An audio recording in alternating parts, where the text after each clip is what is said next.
What's up, YouTube? Welcome to Idiot's Corner. I'm back again. It's been about 7 months, but this movie brought me out of my semi-retirement. No, I'm not retired. I just have had a lot of other stuff in the a lot of other pots on the stove, however you say that saying. But this Christmas, I got HBO Max. I didn't get it for Christmas. I got it actually before that, and to replace Disney because I got rid of my Disney Plus account and got HBO Max because I don't know if everybody else I haven't watched it in months since The Mandalorian went off. I know they came out with a new one, but I didn't feel like I'm gonna have one subscription just for one show, so I switched it over to HBO Max. Anyways, make a long story short, had some family over for Christmas and we all planned on watching this Wonder Woman. A lot of my family members, I have some nephews and my daughter and my sister were fans of superhero movies. So my older sister, she's a fan of Wonder Woman, and probably because when we were growing up, she watched the original one with Linda Carter. So we all had a plan to watch this, and it was nice for me because I got to see other people's perspectives of the movie and what they thought about it. And my older sister is the type where she's just a Wonder Woman fan. She don't care what happens with the plot. She don't care, like as long as the Wonder Woman's doing some cool things. She doesn't care if they're true to the character. So I don't know what kind of fan that would be. That's not a fan that's like true to the origins. She doesn't really care. She just likes it's a woman doing some cool stuff. She's a superhero. That was always her thing. We watched her and she watched her and Linda Carter as the Bionic Woman, back in I don't know when that was out, maybe the early 80s. She's a little bit older than me. And so anyways, we watched it and I got to see other people's take on it. And because just to start you off before we even get started on why, I didn't like the movie. I didn't really like the first Wonder Woman that much, and this one was worse than that. I had high hopes for it because the first Wonder Woman wasn't that bad, but there was a lot of things that they did in the first one that they sort of made even worse in this one. Like her powers, you don't know what kind of power she has.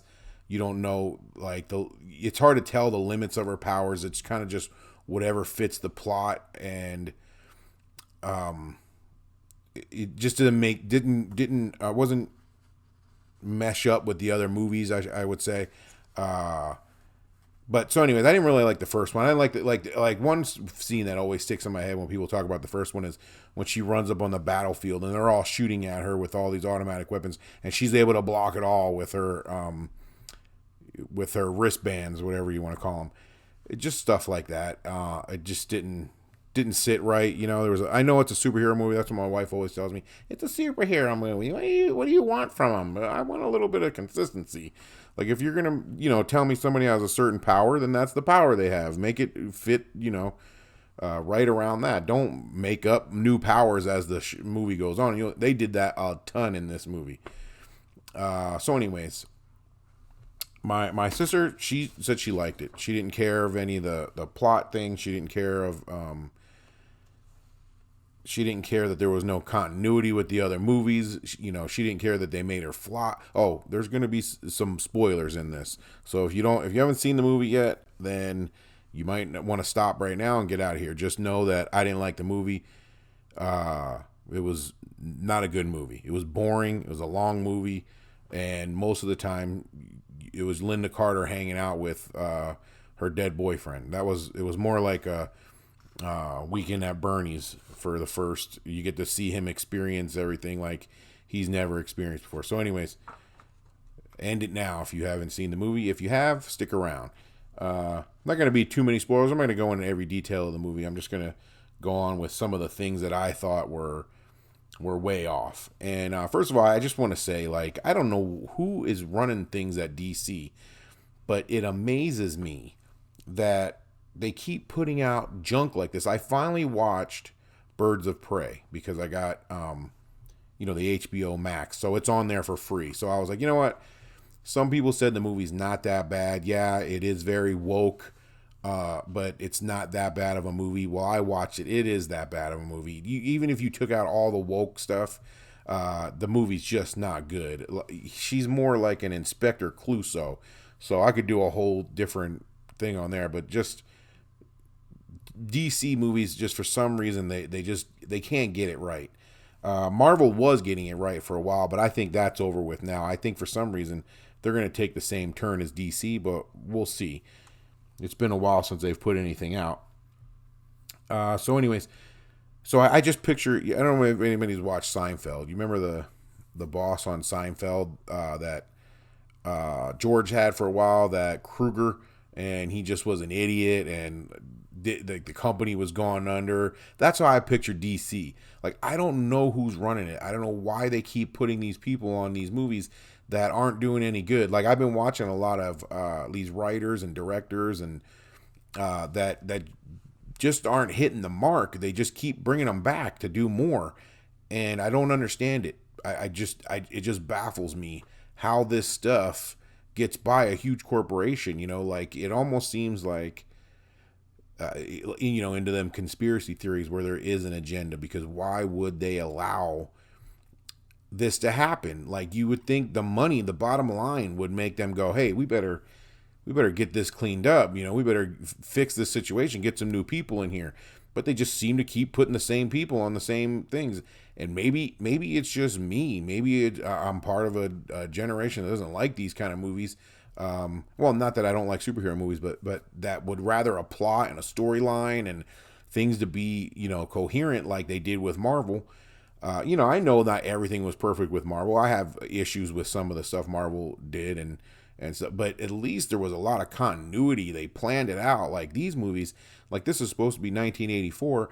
They gave her powers that she didn't have when she came back in the newer ones. The more modern ones. So I don't understand. They don't explain that. They don't explain why she knew how to fly all of a sudden in 1984, but couldn't fly in the newer ones. Her lasso is like she can do anything she wants with this lasso. This lasso has more mutated into, like, she's like right there. She's catching airplanes in the sky. How high is an airplane from the ground? 40,000 feet. She's grabbing airplanes from the ground and riding them. Then she doesn't even need to do that anymore because she discovers she can fly, and she flies for the last part of the movie. But anyways, so yeah, there's no continuity to it. The lasso can do anything. I mean, she can reflect bullets with the lasso. She's just anything they need to fit the plot, the lasso will do. It's like the gap lasso. It fills in the gaps of whatever they can't figure out how to make a scene work, and it's just ridiculous. It just kind of, I can't watch it like that. My wife always says, it's a superhero movie. They're doing all kinds of stuff. Yeah, but like, at least be fluid with it. So anyways, so yeah, like I said, she can fly now. Trevor, her dead boyfriend, comes back. So the plot of the movie is there's a stone that you make wishes on. It's like a monkey's paw, and the main villain, the man, he gets a hold of it, and none of it makes any sense. So I'm not going to try to make sense of it. Just this guy that they just showed, he is somehow able to. His wish is that he is the stone. So somehow, I don't know how that even works. He is the stone, and he can grant wishes like the stone could. I don't know why he wouldn't just wish for 1 billion wishes or something like that, but no, he wished that he was the stone. So he can't really, I don't understand this. Like, somehow people have to make wishes on him, and then he's able to twist the wishes himself. So he's granting wishes, but then he's adding some stuff to it. So that doesn't make any sense. Like, if he's the stone and he's granting wishes, why does he get to add to their wishes? And, so that's what he does. He twists everybody's wishes that they want. But before he even becomes a stone, Diana and this other girl that becomes Cheetah, she make a wish. She wishes to be stronger. Diana wishes for Trevor to come back, her ex, the one that died. So that's and then even that has a whole thing where he's in some guy's body that doesn't make any sense. I don't know why they did that, but it kind of like you feel bad for the guy that he got his body taken. Like, that seems like it's wrong. Like, So it's like a monkey's paw. I don't know if anybody's familiar with monkey's paw, but whatever you wish for, something bad happens too. You know, you don't just get the wish. So if you wish for $1 million, you get the $1 million, but it's an insurance policy because your family died or something stupid like that. Well, that's what happens with this. Well, Diana starts losing her powers because Trevor comes back. Well, the guy's body that he takes over, like you see right here, and that's where he appears to her as Trevor. But he originally, he's actually Trevor's spirit, I guess, or whatever, in another guy's body. So he took over some guy's body, which never gets brought up in the movie. Like, what about the poor guy that lost his life because for Trevor? That's never brought up. She never thinks about that. They never talk about the moral ramifications of that. So, anyways, and most of the movie is her and Trevor walking around the city. He's seeing stuff for the first time, and it's over the top because he hasn't been gone. I mean, he's been gone like what, 40 years? I don't know when the first one takes place. Maybe 50, 60 years, but he's seen airplanes before. In this, they're acting like he's never seen an airplane before. He sees a subway for the first time.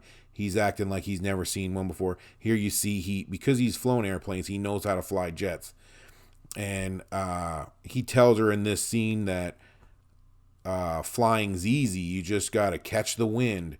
So that's how she teaches herself how to fly. She just catches that wind, which is advice you could give anybody. So somehow she's able to use it and fly.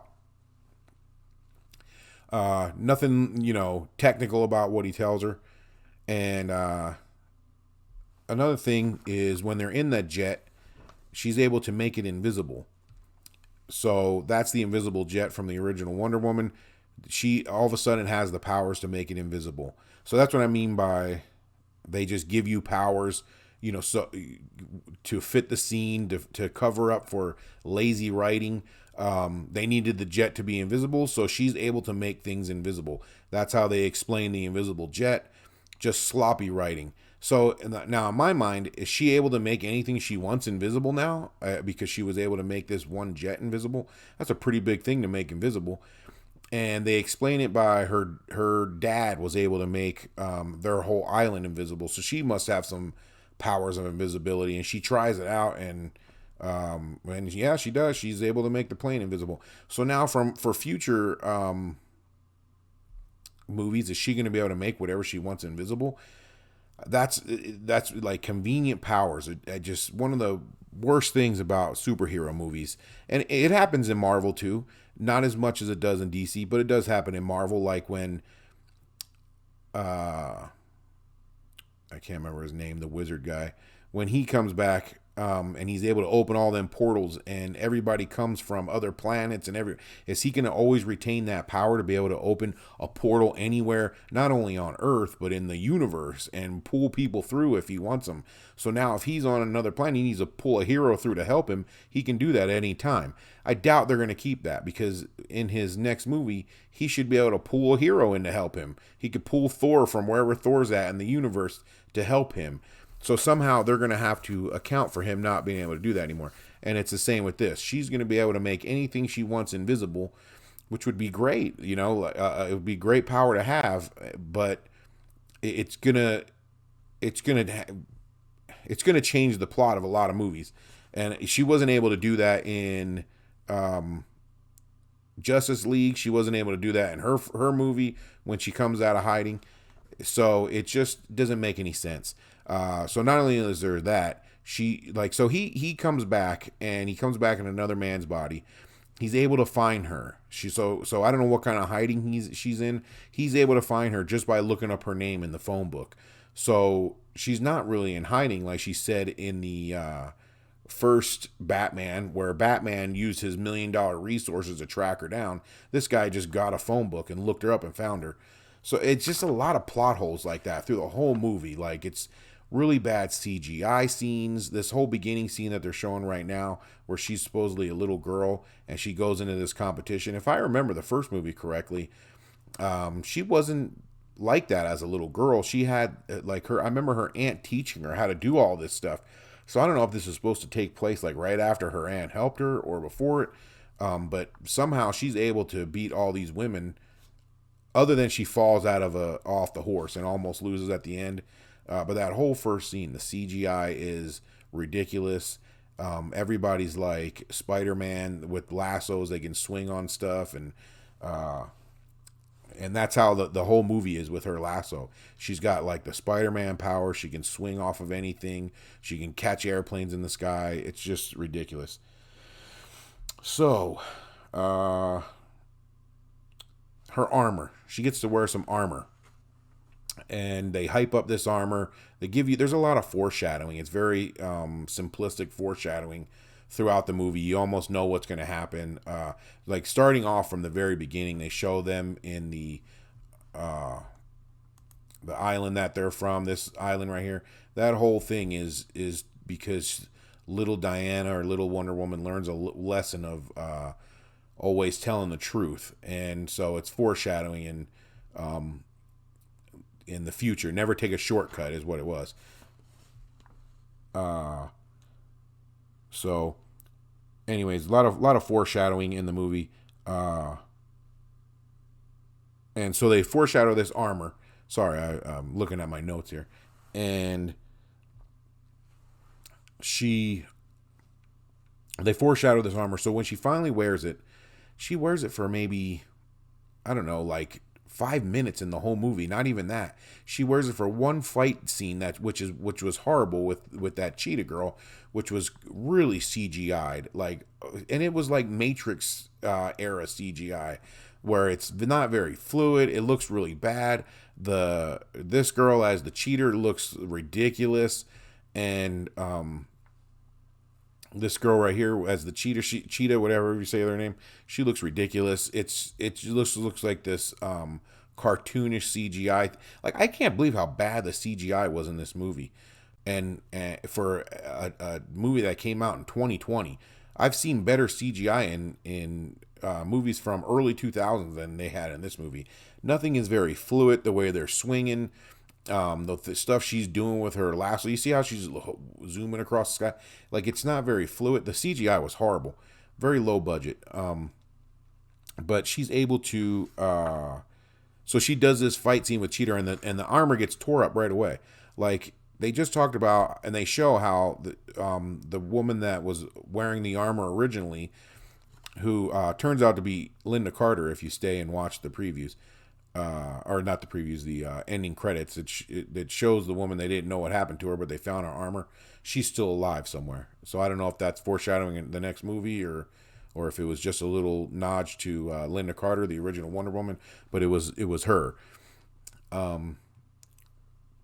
So anyways, this armor, they show her in the very beginning wearing the armor when they're telling you like where the armor's from and what it is, and all these soldiers are trying to get it. She wraps it around her. They're shooting at it. They're hitting it with stuff. They can't break into it. It's indestructible. And then Cheater just shreds it apart with her claws. So that tells you how fake that was.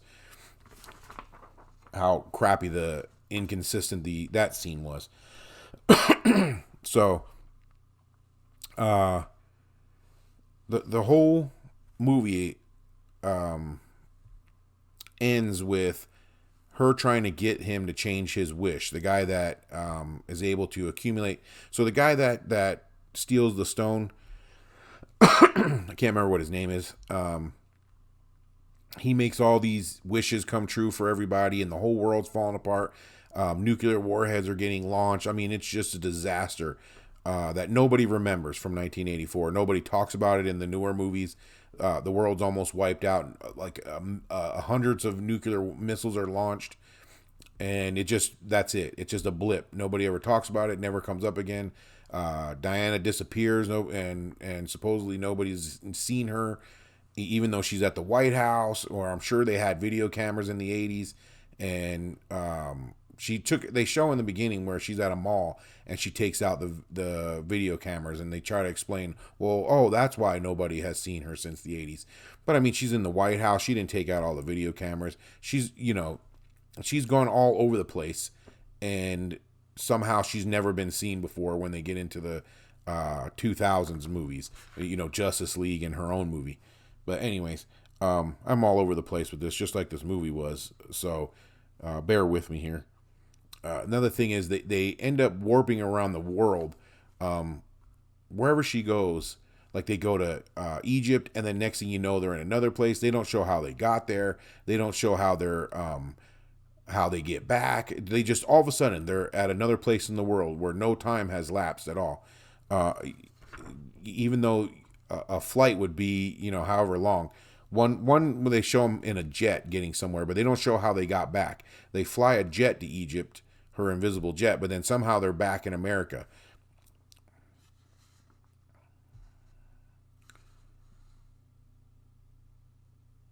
So, anyways, I got a few more notes, but that's about it. That's about wrapping it up. I just did not like this movie. I could go on.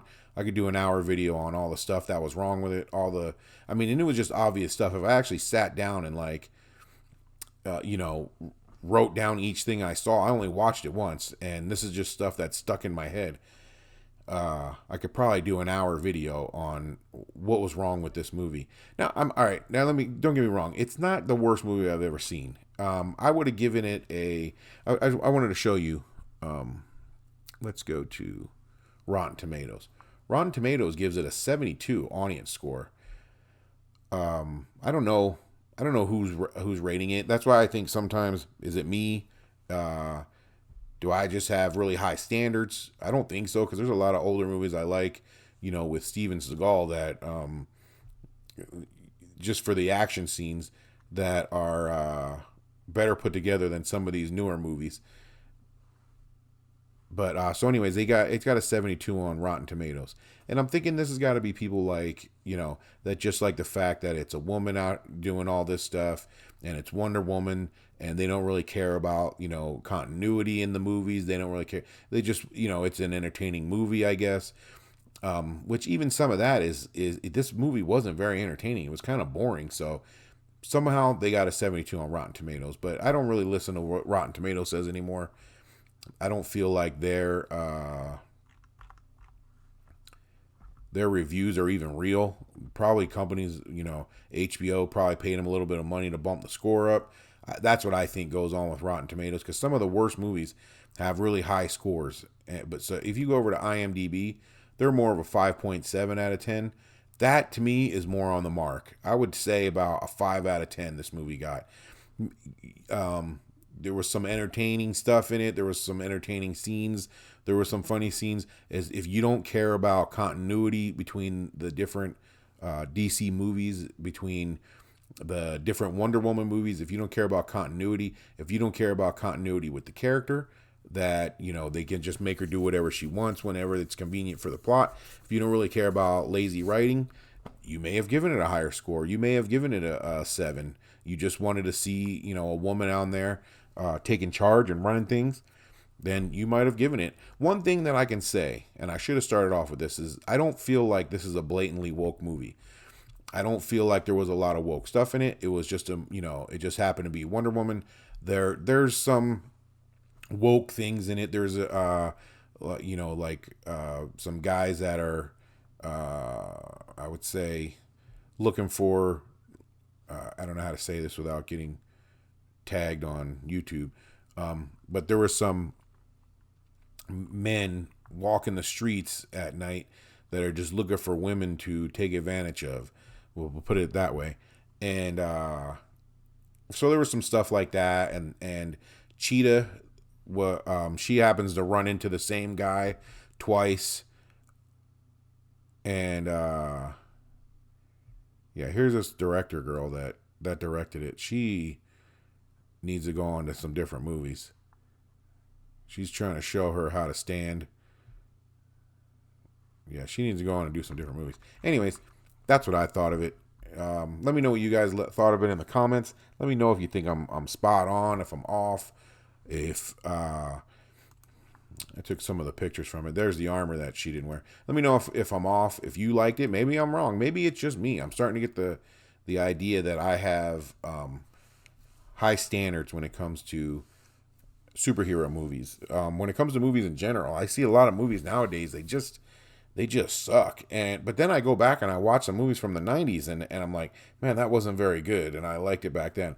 I think just along the way through different movies, my standards have been raised. especially with like graphics and stuff like that. And now when I watch movies to the 90s, they don't compare. So when I see movies that come out and they're not even comparing to what I saw in the 90s, it's like, come on, man, get it together here. Anyways, let me know what you guys think. If you guys like the movie, maybe I'm off, leave it in the comments. Thanks for watching. And until next time.